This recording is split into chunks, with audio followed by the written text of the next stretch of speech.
தேர்தல் களம் பரபரப்பாகியுள்ள இந்த சூழலில் அரசியல் கட்சி தலைவர்களின் பிரச்சாரம் குறித்து இவர்கள் இன்று இங்கே பகுதியில் தற்போது பார்க்கலாம். முதல்வர் எடப்பாடி பழனிசாமி தூத்துக்குடி நாடாளுமன்ற தொகுதி பாஜக வேட்பாளர் தமிழிசை சவுந்தரராஜனை ஆதரித்து காலை 8 மணிக்கு பிரச்சாரத்தை தொடங்குகிறார். மாலை 6:30 மணி முதல் திருநெல்வேலி நாடாளுமன்ற தொகுதி அதிமுக வேட்பாளர் PH மனோஜ் பாண்டியனை ஆதரித்து பிரச்சாரம் மேற்கொள்கிறார்.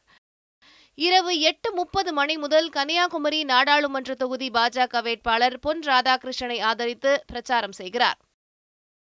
திமுக தலைவர் ஸ்டாலின் காலை 10 மணிக்கு திருப்பூர் நாடாளுமன்ற தொகுதி மதசார்பற்ற முற்போக்கு கூட்டணி வேட்பாளரை ஆதரித்து பிரச்சாரம் செய்கிறார். மாலை 5 மணிக்கு கோவை நாடாளுமன்ற தொகுதி மதசார்பற்ற முற்போக்கு கூட்டணி வேட்பாளரை ஆதரித்து பிரச்சாரம் செய்கிறார். பிரதமர் மோடி காலை 8:30 மணிக்கு அருணாச்சல பிரதேசம் பசிகாட் மாவட்டத்தில் பிரச்சாரம் மேற்கொள்கிறார்.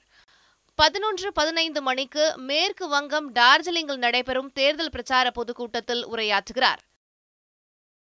அகில இந்திய காங்கிரஸ் கட்சி தலைவர் ராகுல் காந்தி 10:45 மணிக்கு நாகாலாந்து மாநிலம் திமாப்பூரில் நடைபெறும் பொதுக்கூட்டத்தில் கலந்து கொள்கிறார்.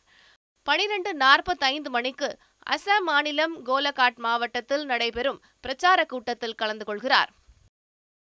மக்கள் நீதி மய்யம் கட்சியின் தலைவர் கமலஹாசன் மாலை 5 மணிக்கு காசிமேடு பகுதியிலிருந்து பிரச்சாரத்தை மேற்கொள்கிறார்.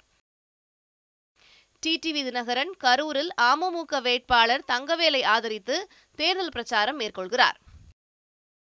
வைகோ மாலை 5 மணிக்கு கோவை மதசார்பற்ற முற்போக்கு கூட்டணி கட்சிகளின் தலைவர்கள் பங்கேற்கும் பொதுக்கூட்டத்தில் பங்கேற்கிறார். சீமான் மாலை 5 மணிக்கு திண்டுக்கல் நாம் தமிழர் கட்சியின் நாடாளுமன்ற வேட்பாளரை ஆதரித்து பிரச்சாரம் மேற்கொள்கிறார்.